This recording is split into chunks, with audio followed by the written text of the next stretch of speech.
It's been a minute. We've been planning. It's been a minute, and Planning. I think it's about time we start to have these conversations again. Scary though. I'm scared for them. Yeah. I'm scared for them because there's a lot of conversations that are about to have that it's gonna. One, I think some people's skirts are gonna get lifted. Secondly, I feel like some people are gonna have to be very introspective after some of the conversations that we're gonna have. So yeah, man, I'm glad we're here. It's always a pleasure. It's always a pleasure, man. Like it's funny because naturally we're patriots of what we do, right? But Absolutely. it's the conversation, like you said, they're so eclectic, they're so vivid, and that's in essence what we're trying to do, right? But what's been going on, bro? What's been happening? Yeah. Just trying to be a good man, you know. I'm that guy. Remember, we're just guys, bro. Do you know what it is? Just trying to be a family man, get my head down, do what I say, basically. Be what I say. Just a strong pillar of society. Be there for people. Be there to mentor. Be there to talk to. Be there to listen, and just be what I say to people. So yeah, that's what's been going on with me. Nothing much. Just trying to stop working for the man so I can focus on doing this. But we're here though, bro. Like, That's what I'm saying. that's what it is, like, naturally, right? Do you know what I love about this, actually? While we're just to take us off on a little bit of a tangent.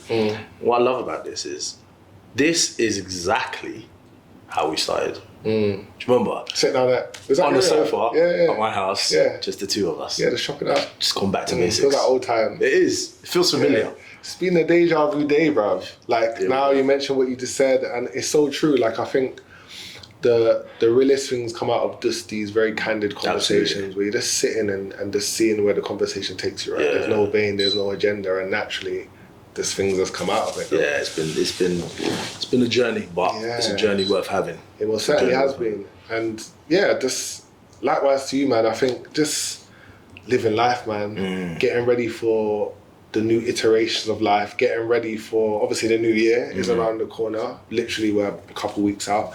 And naturally just, preparing for different pillars and cornerstones of life, right? So I'd kind of describe this part of my life as like, I guess I've gone through like a transition. Yeah. And I would say like the groundwork has been done, but I'd say proof of concept. That's how I'd kind of think it. Proof of concept. Sheesh. Yeah. Just turned very creative designer on me right now. Proof of concept. Wow.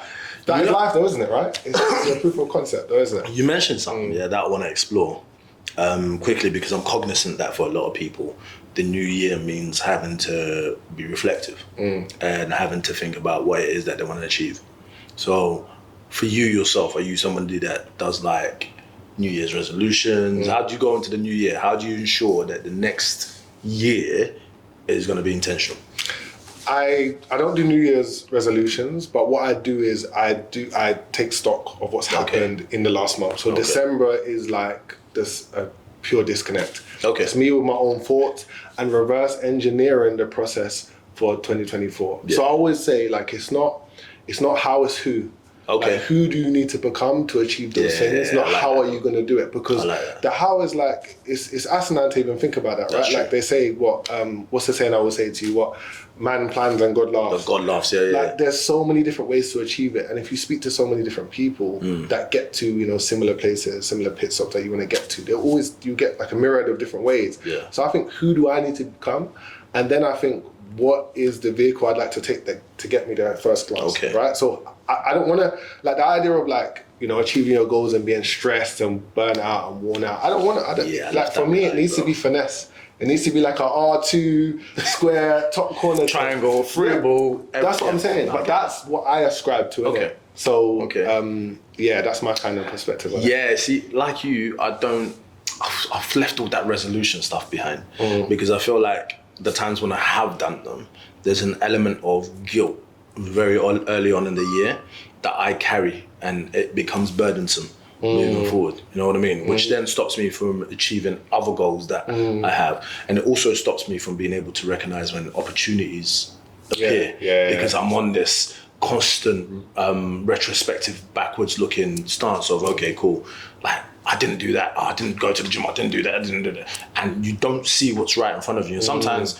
opportunities present themselves right in front of you that will take you far beyond the trajectory of what you had stated for yourself in the beginning anyway. So I don't do resolutions. However, like yourself, I take stock of what's happened in the last year, and I don't ever want to be at a standstill. And so after taking stock, I tell myself, okay, cool. Now that I've done that, now that I've achieved that, what next? Yeah.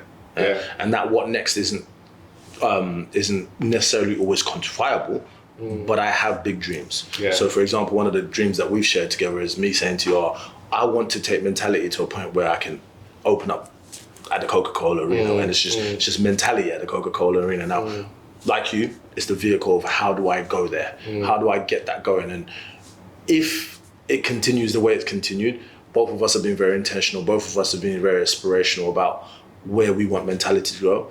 Look at what we've achieved in a year and a month or whatever it's been. Look at what we've achieved. That Coca-Cola dream is very possible.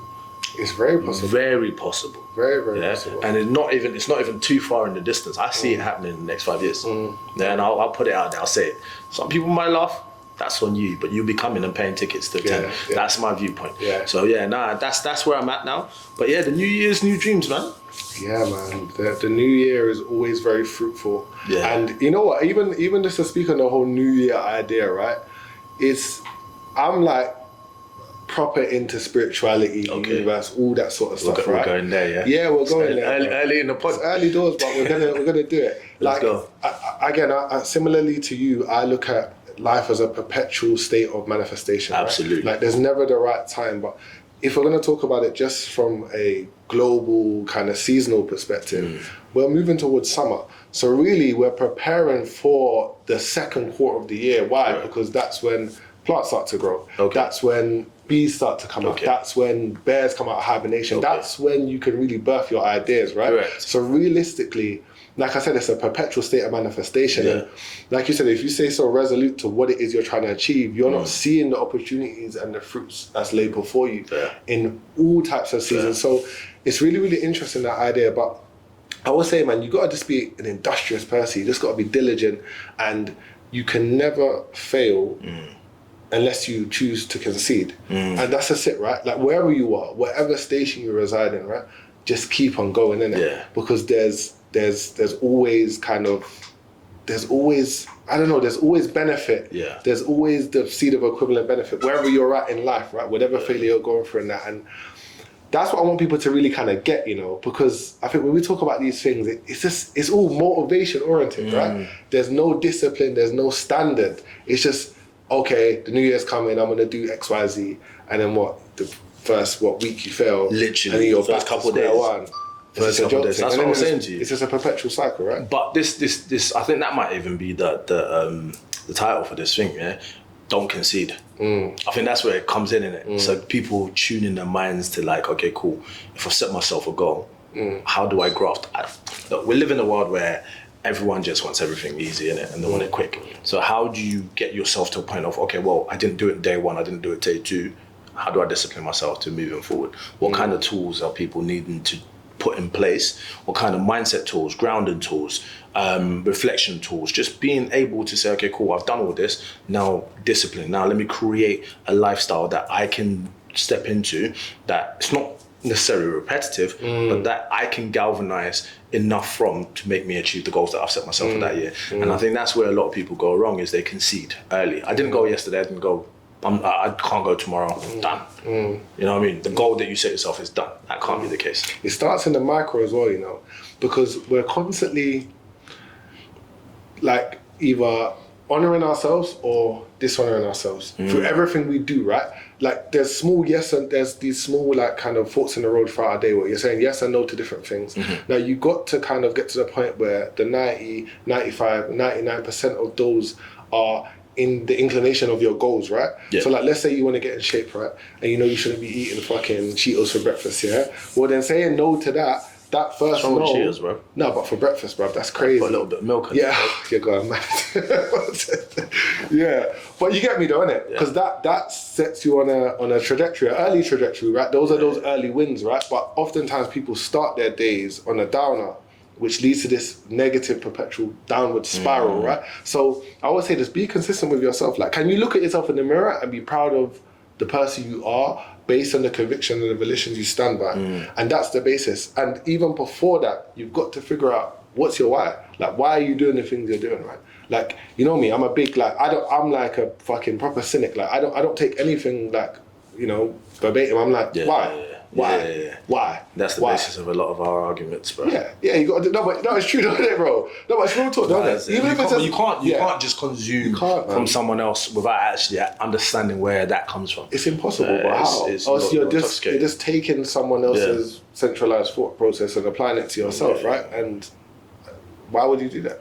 Again, why? Boy. Why would you do that, bro? Ultimately, like anything that you consume, right, you have to understand the basis of where it comes from, if it's toxic or not to you. And not everyone, the reason why somebody does things is not always going to be conducive to why you should do it, innit? So at the end of the day, that person might actually be given, or whatever you've learned or watched or seen, might actually be very good information, but not work for you.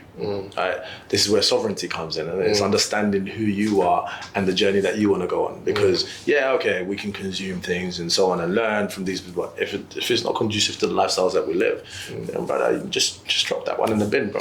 Real quickly, and you have to analyze the source in which it's coming from, right? Because you got to understand that what comes out of someone's mouth here is the image of their mind, right? And the image of their mind, it manifests itself in all parts of their life. So, like for me personally, and I know this might sound very like arrogant or whatnot. If I look at you and I would never want to be even remotely like you, I don't care if you're an expert, whatever you're talking about. I take what you're saying with a grain of salt, because ultimately that thinking, if I compilate it with all of your other thought processes, because everyone's a coach nowadays, right? I don't want to be in the same place you're already, right? This is crazy. What upsets me a lot of the time. When I walk, I don't go to the gym much. Let me be honest with that. I don't go to the gym much. But when I do, I mean, you've worked out. When I go hard. But one of the things that upsets me is when I go into the gym at times and I see some of these PTs. I see some of these. Let me excuse myself and say, but mostly women gravitating to some of these PTs. These guys are walking around with like guts and they're not even in shape, bruv, but you call yourself a PT. How can you then go and teach someone else? How does it even make sense to me? You're improving your concepts. But these women are paying money. Some men as well, but mostly women paying money, funding cash, husbands cash into it, saying, I want to. Why? Because it's community. He makes her feel good. That's something to talk about. He makes her feel good. Man. What is he saying? What is he whispering in that ear? Wife, bro. But this is what it is, isn't it? That's another question. But the idea of sovereignty and being able to kind of step into your own. Once you take the information, understand where it comes from, consume it, and then apply it. But you know what's really interesting with the idea of sovereignty, right? Because you know that's a big pillar. That's like the cornerstone of my life. Like I live my life to be sovereign and inspire others to be sovereign. However, there's a cohort of people that don't want to be sovereign. Right? That just want to follow the crowd. They just want to follow the crowd. And what do we call them, right? They're the beta phenotype. They want to have rules and laws and be governed and live under governance of other people, right? Is that weakness though? Is that weakness? I don't think it's weakness. I think different people have different inclinations, right? Because not everyone can be a leader. No, but you don't need to be a leader in order to be able to think on your own. Yeah, but you can think of your own, but you might not want to live with the results of your own thinking, though. That's very different. That doesn't rob a person of their thinking capacity. Because you think about where do all these phenotypes come from, right? Like think about a workforce, right? If you build a company, if everyone wanted to build a company, everyone wanted to be a leader, there'll be no conducive workforce, right? Yeah, but now naturally the world is engineered to create more people that want to be part of a conducive workforce. However, there's always going to be people that want to be part of a conducive workforce. I get that, but I get your idea of sovereignty, or I get the ideas around sovereignty not being for everyone, and it makes a lot of sense. But my point is, even in making a decision to go to work, isn't that within your own sovereign decision making? But you're making a sovereign decision to place yourself before the idea. Yeah, exactly. So even what I'm saying, like, because I was thinking about, we had a conversation about like if I ruled the world, etc., etc., right? Like, I personally think I'd be a fucking tyrant. Like, and that's just me being honest. I mean, because I wouldn't disagree in it. No, but you get me. Like, no, but real talk. I put my hands up because it's a hard job, right? And naturally, in doing so, I have to propagate my own ideas. Of course. And my ideas largely exist within the spectrum of high performance, high level, and then which doesn't. Not for everyone. This is what I'm saying. It's for very small. So it's disparaging to the 99%. So what do you think I'm going to do with them, man? There? You get me? Dead them off, leaving them in the desert. But I'm aware of myself, you get me? It makes sense to have these sorts of systems, these democracies, these governances, these societies that are conducive to the general consensus. Because why should they put the 1% before the 99%? Why? Survival of the fittest. We're going there. But that's what it is, though, no, but I'm saying that's like a whole. That's like we could go there, bro. I mean, just brush over the top of it, but survival of the fittest. That's how I see it, right? Yeah. Because listen, I was having this conversation with somebody the other day, but in relation to relationships, right? And it was a female, and she was saying, yeah, but why is it that just the 1%, like the society we live in now, you can't just have the 1%ers winning all the time? And I was like, yeah, I get it, because then other people won't get married or have children or offspring. I said, but what you're understanding is weak genes create weak children. Society. And weak children create weak society, because they're the ones that build it. Yeah. So then if you don't champion the people that are actually going to be strong and lead and have that, then what are we bringing? And it was a whole back and forth for like 2 hours. You know what I mean? And she was like, yeah, no, but you need, everyone needs love. I was like, yeah, everyone does need love. But that's where monogamy exists. But you'd have to deconstruct society in whole to take us back to that place, because you'd lose conducive workforce again, because you're not going to have enough manpower. And also you're going to have to completely change the structure of relationships, right? Because it's going to be a polyamorous society. Because if the 1% of men exist, and the rest of the men can't procreate, they're going to die off, and the women are going to have to share, right? That's not, well, yeah. They're going to have to. True. Especially considering the fact that women are born at, or females are born at a higher rate than males anyway. That is true. So what I'm saying to you is to take that, society would need to change in whole. I think the mindset, yes, the mindset of society would. I'm reading a book at the moment that's blowing my mind every day that I'm reading it. It's called Sex at Dawn. Okay. I've not heard of it. Bro, listen. See, when I'm done with this book here, you need to read it. It's crazy. And it talks about how closely linked to gorillas and bonobos that we are, right? And in essence, what it's trying to say is that we were never designed to be monogamous. Like, women and men grow tired of each other after like 5 to 7 years. Yeah. So we were never designed to be monogamous. We were always designed to be, but that's not, as somebody who carries my faith ahead of me, it blows my mind, and I can see the logic. But you're ascribed to a different thought rate. Yeah. And it's just like how can this, you know what I mean? How can this be true? But the way the author's written, I think his name is Chris Ryan, the way he's written it, it makes sense. It makes sense that we were never designed to be monogamous. It makes sense that women, once they have children, no longer see their husband as appealing because they've achieved a goal. You know what I mean? It makes sense that a husband who's neglected now doesn't look at his wife anymore. But on the split side, like you said, society becomes a totally different place. So we live in a society where we want everything to be good. So you try and push that to the side. Yeah. But there's power in knowing that, though. You know why there's power in knowing that? Because as a husband yourself, you're constantly creating new iterations of yourself. Absolutely. And what does that do? It creates mystique, which creates seduction.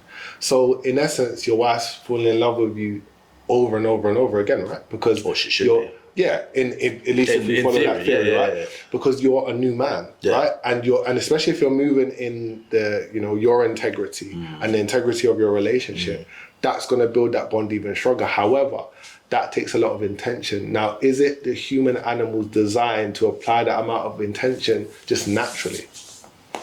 Is that a question? That's a question. Is it the human animal's design to apply that intention? I feel like we've been taught that. And to apply certain levels of intention, right? And I say that to go back to your tyrannical way of thinking, being that certain powerful structures within society have taught us to follow some doctrines which have made us who we are today. Right? Because oftentimes it's either political or neo-societal doctrines that we follow that push us forward. Right? And by neo-societal, I mean every now and then someone comes up and says, "No, you should." It's a new idea, and then we're going for it now. Yeah, exactly. Yeah. So I think with that in mind, it's not our natural design to be that intentional, but we've been taught it.